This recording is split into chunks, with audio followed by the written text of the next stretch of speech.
Hello everyone, welcome back to Eat Sleep Brief. So as you can probably tell already, this is not a video of my tank in any way, shape, or form. To be totally honest with you, I kind of wish it really was my tank, but this is just one of the beautiful things about this hobby. Anytime you think you got a beautiful tank, or you think it's nicer than anything else out there, you stumble across something like this. It really just takes you, inspires you, and really pushes you to perfect your reef tank, is really take it to the next level. So the tank we have here today is the Drew Lagoon, typically known on Instagram. He does have YouTube as well, but you can probably see most of his work, most of his beautiful pictures about his tank on Instagram. So this tank, as you guys can see, is an innovative marine lagoon. It's really crazy how you can take a Nano really to the next level and really pushing the envelope. As you can see, there's tons of corals crammed in such a small tank, and it's really interesting to watch how there's I'm sure there's some coral warfare going on, but nothing to the extent that really worries us. You can see typically there's a lot of LPS, there's zoas in here, and as you look at the very top, you can see some SPS pieces. You can see some stick SPS, some Monty Cap SPS. I mean, really just taking it to the next level. And it really goes to show, guys, that that's one of the beautiful things of this hobby. You get out of it what you put in. As you can see here, just by looking at this tank, I'm pretty sure Drew Lagoon, this is nothing that happened overnight, and surely a lot of work, but rewarding work. Maintaining the tank while at the same time trying to keep stability, because it really does us no good doing everything we do, but if your numbers are fluctuating, you're just not going to have a great experience. So what we're going to be doing, guys, is pretty much running down his whole setup, because I know everybody's going to have questions on what he does, how he doses, water changes, pretty much everything. So in here he has provided me when I asked to feature him on my channel, he provided me with the list of everything. So what we're going to do, I'm actually going to read down everything he told me, so it's kind of in a way coming out of his mouth. Obviously we're not having him here speak today, but that way we can get as much as we can. And yeah, so really, guys, just sit back, enjoy, and let's take it from here. So one of the first things I do want to cover before we get the tank police to come out, because I'm pretty sure there's people already jumping out of their chair because they see a tank just flying back and forth, right? So I do want to get a disclaimer out. There's a lot of stuff that goes back and forth. I mean, at the end of the day, guys, we got to face the facts. People are going to do what they want to do. If they want to put a tang in their tank, they're going to do it. There's really nothing going to be stopping them. The only way to really stop that would be to have the LFSs come to your home and see what tank it's going in. But I believe you absolutely can have a tang in a smaller tank for a certain amount of time. Now, obviously, you do have to have a backup plan for this fish, and you don't want to move them too much, because typically blue tangs tend to get stressed pretty well. But Drew Lagoon, he's had plenty of experience with small tangs like this. So what we're going to do, guys, we're going to pretty much, like I said, we're going to read off the disclaimer as Drew Lagoon wanted me to disclose everything. So here it goes. So his blue tang has been in this Nano for 2 years. He's had a lot of experience with baby tangs, and if he could share some good advice, it would be to not get a baby tang in your Nano system unless you understand their behaviors and have future plans for them. There are all sorts of factors, obviously too many to explain here, but just to name a few: having an ideal amount of tank mates, ideal species that do not pose a territorial threat to the blue tang, having a good amount of space to swim, random flow, along with a lot of hiding spots, or a lot of areas to hide at the same time. Having a backup plan to when the tank gets too big for comfort is a must. For myself, my intentions were to get this tang a new home by the time it reached 2.5 inches, which, by the way, recently happened. That being said, it's going to a new home, which happens to be the Nuvo INT75 build that you see in my recent post. So as you guys can see pretty much from that, Drew Lagoon certainly does have a backup plan for the fish, but I think he's absolutely spot on everything. These fish really like to have hiding spots. They love to have areas to swim, and not just open areas. They like, to go through stuff and really make it seem like it's bigger. And as you can see here, this fish isn't at all in any way, shape, or form pacing back and forth. If we were to see the fish pacing back and forth, typically that'll lead to stress, ick, and future problem. But from what I can tell, what I can see, I'm no tang expert. Not only does the fish look perfectly happy, but it's sure that Drew's Lagoon certainly knows what he's doing. So really quick, guys, I'm pretty sure you guys have tons of questions of it, such as the tank, the rockscape, livestock, any tips and tricks and maybe failures Drew's Lagoon has had, sand bed, just a little bit of everything. So again, he did include a pretty detailed description of everything, what I'm going to be doing. Instead of giving you my personal input or my words or my description, I'm just going to, again, read from what he sent me. So about the lagoon, I bought this tank because I started to notice more and more people were buying the new lagoon style tanks, or tanks without lids. Something very appealing about this design had me wanting one. I went ahead and purchased an innovative marine lagoon fusion, the first generation of the series. I purchased it when it was already a year of age, so in other words it was used, from Craigslist. I actually drove 3.5 hours to buy the tank, stand, and a few goodies for $250. The lagoon is now currently 2.5 years old as of 1/17/19. So as you guys can see, some of us, go crazy amount of miles to drive for tank corals, but it's really great to see how Drew Lagoon was able to take something really to the next level. I mean, you really can't complain for $250. It really seems like it got a deal. I don't know about you guys, but if it were me, totally worth a 3.5 hour drive. So one thing you may notice off the bat is the rockscape. Now this rockscape is nothing like you're typically used to seeing, and I think that's one thing that right away caught my attention from this tank. It stands out a lot because of coral placement, but if you really look to how Drew's Lagoons did this tank, it's not even really with rock as far as we're typically used to seeing. This whole tank was put together with Tonga branch. Although it is a type of rock, it's not your standard rock that we're used to seeing. So I think that's one of the things that really makes him stand out. And I mean, seeing where he's been able to take this tank, it's really making me consider if my next build, I want to do something similar. So this is what Drew had to say about the scape. So the aquascape is made up of 80% mostly small Tonga branch rock, purchased from from many different LFSs in California, shipped from Fiji as initially live Tonga. I couldn't chance any hitchhikers, so I bleached the rock, waited a month, glued the entire scape from gel super glue from the dollar store, mixed with some other Reef glue brands. So again, guys, you're really able to see and more importantly get inspired. It's again amazing to see how you're able to take something and really push the envelope. This is not something you're typically will see in the industry. Very few people use Tonga, but it just goes to show that if you use Tonga branch, how you can take your reef tank to the next level.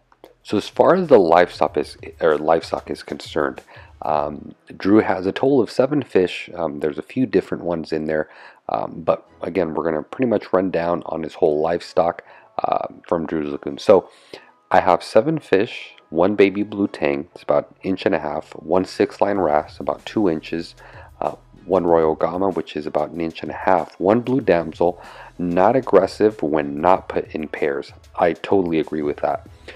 All my fish get along great. 2 stark-nosed gobies, 1 vivid ocellaris clownfish, 1 fire shrimp, 2 blue-legged hermits, 2 red, 1 turtle snail, 2 Nasaris snails.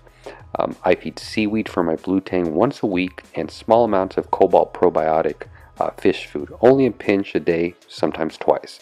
So it really goes to see, guys, that you can, on average, I would personally say this tank is a little bit on the overstock side, but again, if you're on top of your Nutrient management, if you're on top of your feeding, not going crazy with it, just really goes to show how you can maintain it. But yeah, it's very nice to see his selection of fish. And as you can see, guys, I'm totally in agreement with him on the blue damsel. I actually have a few damsels in the various tanks I have. And, you know, there's so many people that say they're horrible fish, they're always fighting. You know, I beg to differ on that, and I'm glad to see that someone else also says the same thing and has the same experience I've had with those fish. But all in all, a great selection of livestock really gives the tank that life and that different dimension that we're all looking for. So as far as any tips and failures Drew has for us, these are just a few. So some failures I've had with this tank would have to do more with trying to achieve what some people call perfect numbers. While trying to adjust dosing too far, I found my tank was never stable and corals would mostly die, let alone grow. So I stopped. Once I did, I seen results that I now preach to everyone.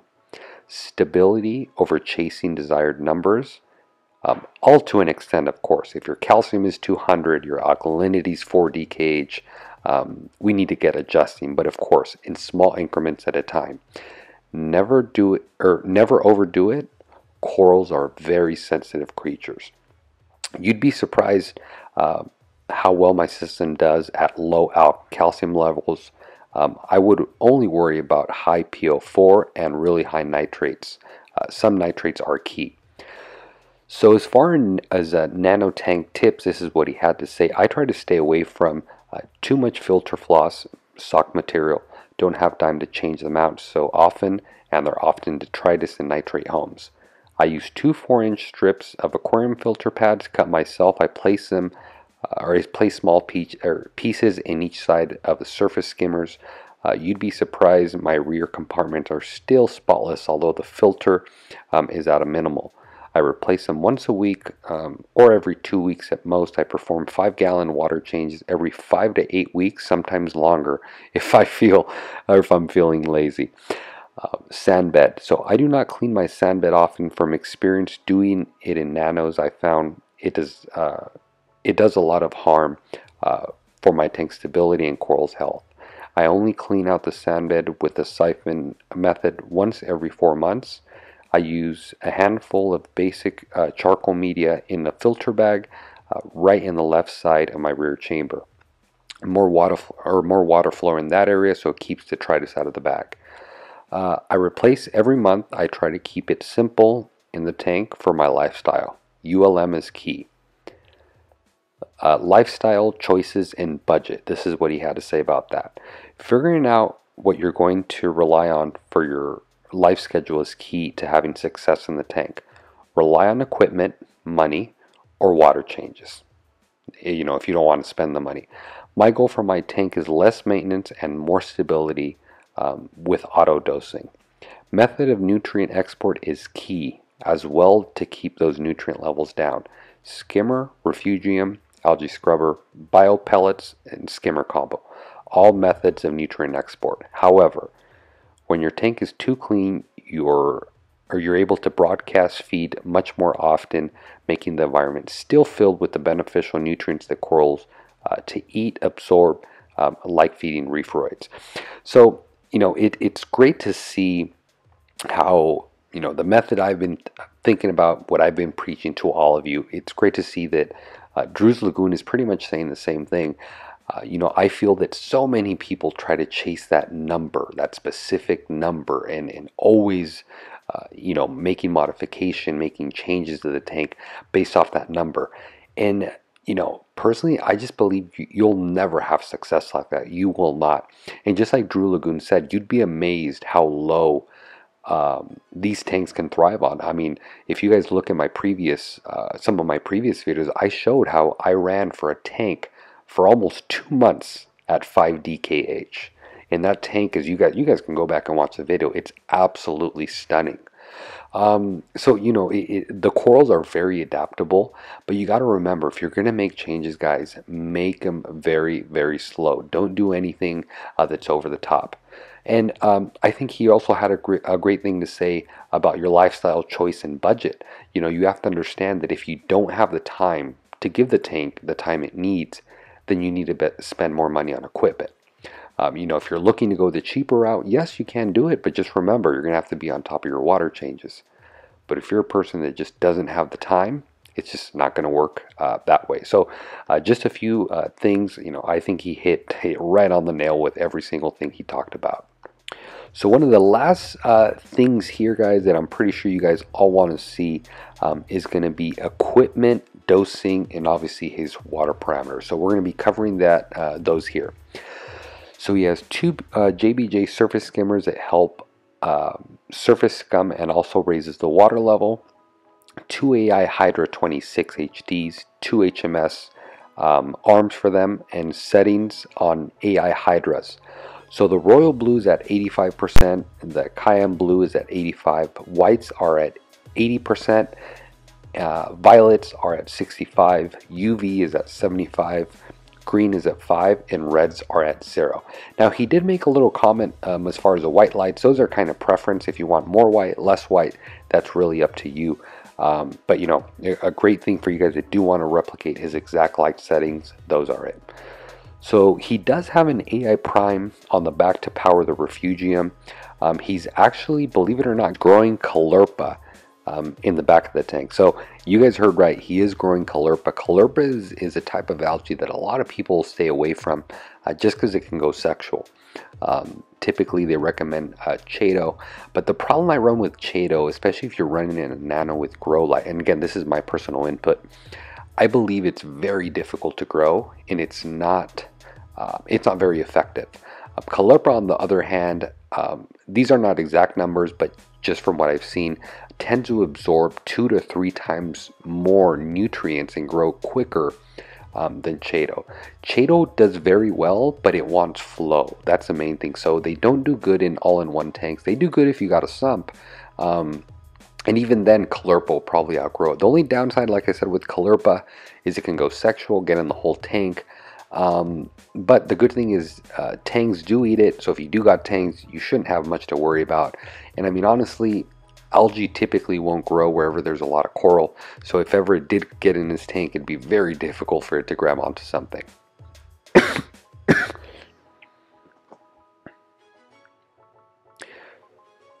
So a few other things he is running for biological filtration, or just his filtration in general.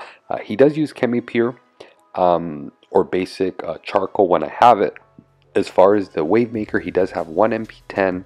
He has a jebo heater and a DP4 jebo doser that works for him, and it's obviously very affordable. He is using the new DC Nuvo skimmer that just came out on the market. I'd say about probably a month ago, 2 months ago. He also has a biopellet reactor from Innovative Marine, the desktop size, with obviously a return pump. So his tips for biopellets: use media that's 1/3 of the recommended biopellet rated for 25 gallons is pretty much what he's using.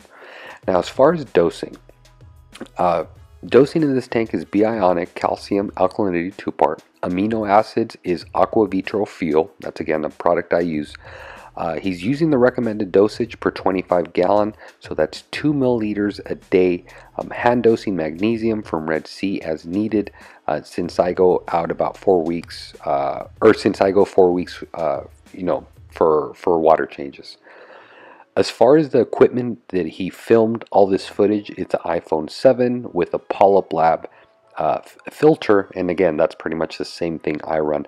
And one of the last things we have here, finally, and this is probably what you guys are waiting for, are his parameters. So here we go. So he used a salifert test kit to do all these parameters. I'm actually blown away at one of these parameters that I'm going to touch on as soon as I run over it. So nitrates are 5 ppm, phosphates are 1 ppm, magnesium are 1210, calcium 430, alkalinity 9, salinity 1.026, temperature 79. pH swings a lot in this tank, unfortunately. Depends if my windows are cracked open. For the most part, it stays at 8. So it's very interesting. Almost every parameter on here is right in line with my tank. The only one that absolutely blows me away are his phosphates. Now again, there could have been an issue, but he did mention they stay at 1 ppm. So I run my tank at 0.03. I would never go higher than 0.1. But that's just my personal experience. It's very interesting to see how you can really push that envelope to the 1 ppm mark.